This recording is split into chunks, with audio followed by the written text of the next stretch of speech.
Finally, we are back. We are back. That is right. We are back. We are back with the Bleach content. I know. I missed you guys. I definitely missed you guys. It's been a hectic month of October and middle of November, but we're finally here with the Bleach content. We're finally back. Of course, with Mayuri on deck.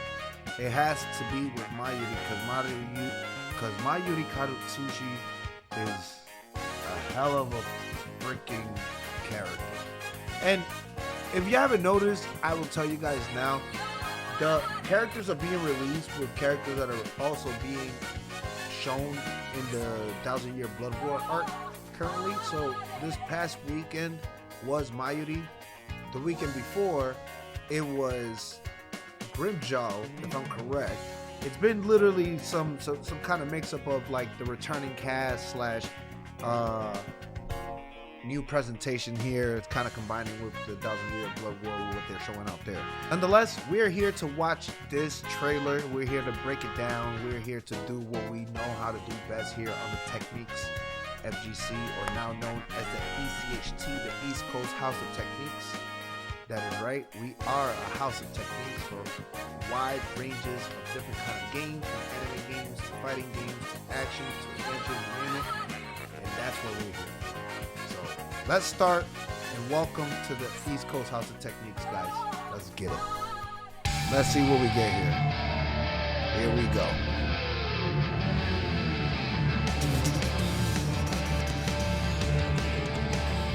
Shut up. Captain of Squad 12. Would you keep silent? Mayura Kurotsuchi. Oh, he has a poison gauge, okay? Okay, let's see what we get. Toxic bubbles. Okay. Oh. Wait, that snap was crazy. Okay, he's looking dangerous. Alright. This is what I wanted to see, because I haven't seen any of the videos with the bigger Bankais yet. For the past month and a half, I've been away from all the Bleach stuff. But I'm wondering what exactly is the is his Bankai actually doing. I want to go ahead and watch it one more time, just so I can make sure I can get the full essence of it, and then we're gonna go ahead and get the breakdown. Well, let's skip this part. So, call him a very proud warrior, but he's a scientist. Alright, here we go. So there's the poison gauge, which decreases over time when you hit him. That's what I just read. And then, this is what I called interesting, because you can blow up the bubble, and then it causes poison damage. I'm assuming that that's what is happening there. And then he sends out Nemu, but does Nemu grab him, or what?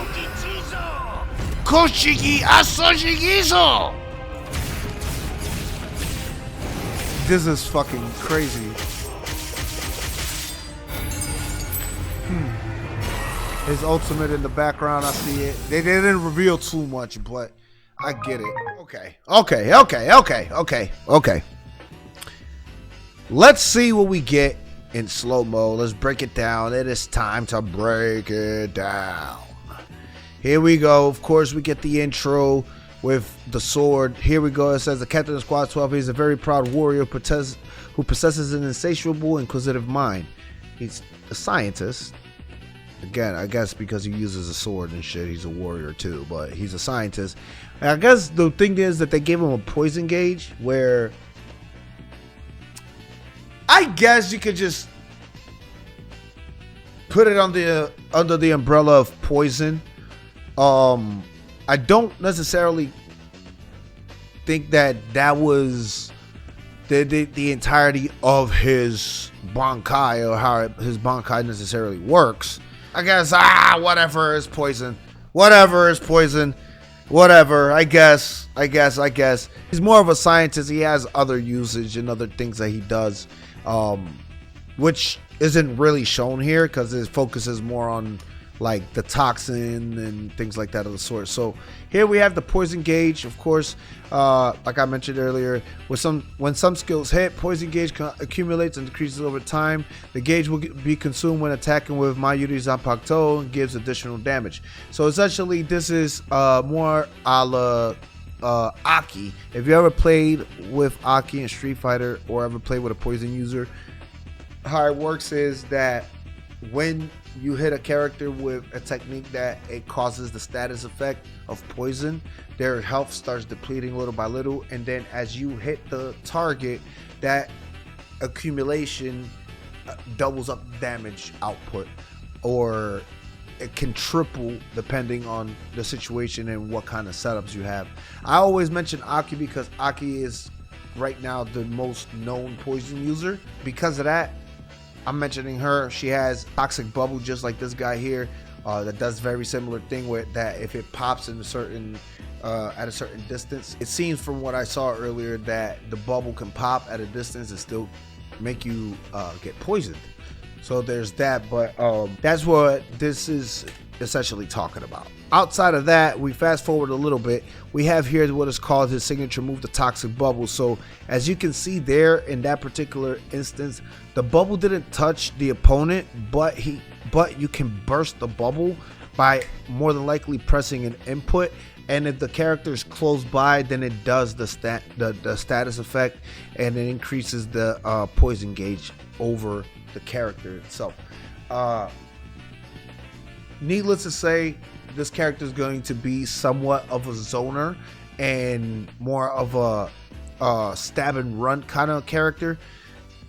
It's not my favorite style. I'm gonna put it out there just like that, and it really isn't my favorite style of play, because essentially it means that on the flip side, your character health is trash, and essentially you have to rely on these status effects and these buildups in order to cause massive damage, which can be like one of the best strat / one of the best characters that can be in the game. I mean, look at Aki. Aki is one of the top characters in Street Fighter currently right now, but it's just not my cup of tea in that sense. To play the hit and run /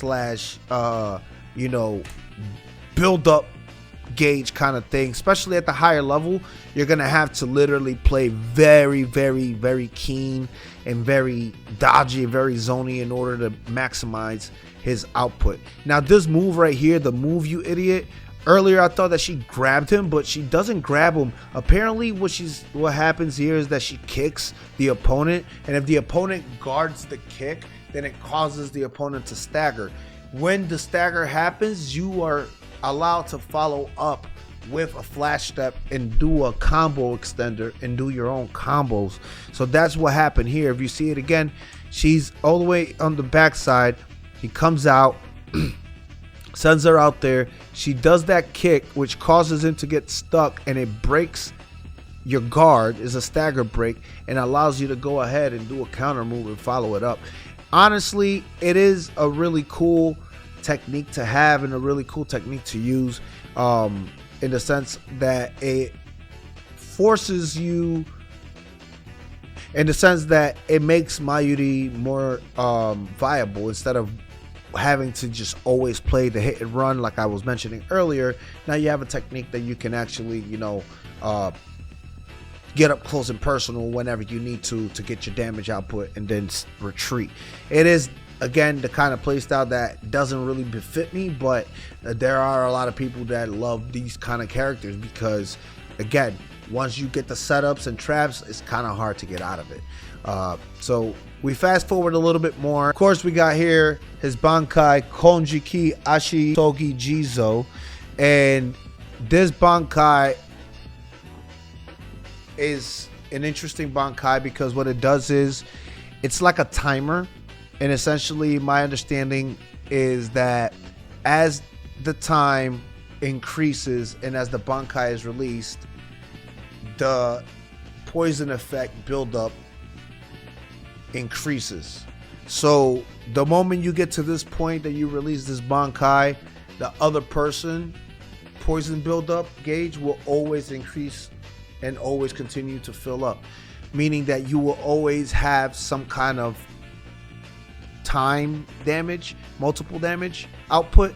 On top of that, once the battle gets into nitty gritty, if you got into this point where you release the Bankai and you can hold out, then that means that you can deal up to about 3 times maximum damage, especially once the battle's drawn out, because the potency of the poison on the field will be so much that when you hit the character, it's just going to immediately just fill right back up, which is the idea of this character stalling for time and running around and waiting around. That is the idea, is to stall for time to make that poison seep in, and then you go ahead and go in for the kill, obviously taking down your prey.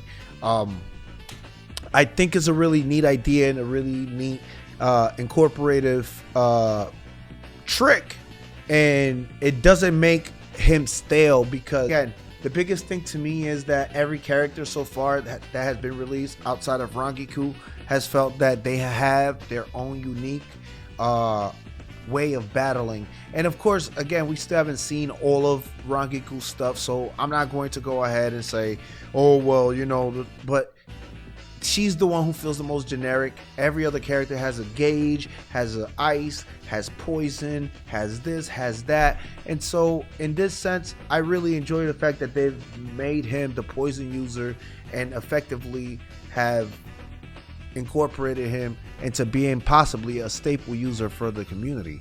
What I do fear though is that this character is going to be used in the sense of the cheaper side of things. So like any other anime game or any video game itself out there, we always have that part of the community that always tries to find a meta in how to gain points, win faster, do things like that.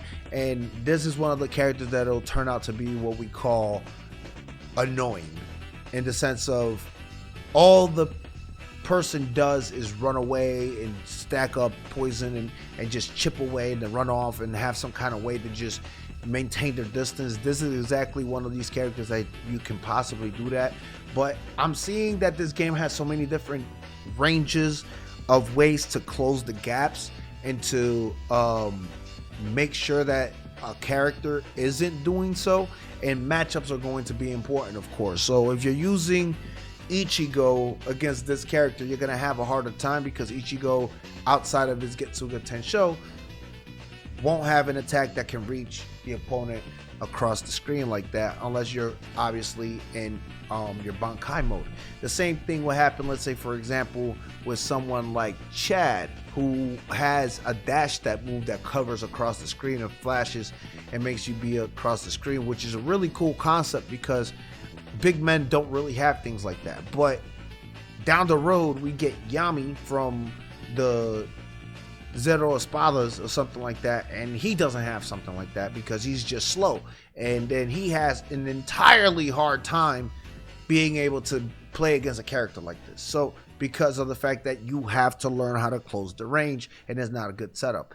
I just like that there's also defensive tools that allow you to push moves back, allows you to cross the screen a lot faster, allows you to, you know, cause stagger and do certain things like that. That's gonna help and mitigate that and balance that out. But we'd have to see in game how it's really going to work. And that's the best thing I got for you guys today. I welcome you back to the ECHT. Thank y'all for coming through today. We have a huge video for all the other videos that came out, because I have not watched them. I promise you I have not watched them. I will watch them. I will upload them. It's gonna be maybe one big video where I watch all these videos and kind of tell you guys what I feel, how I feel about it. Be a 30-minute video. Maybe it might be a 2-parter, 3-parter, who knows. I'm thinking about it, but it'll drop this week, I promise, because we are back with the Bleach content. Holla at your boy. You already know me, Techneex, and I'll catch you guys in the next video. Peace.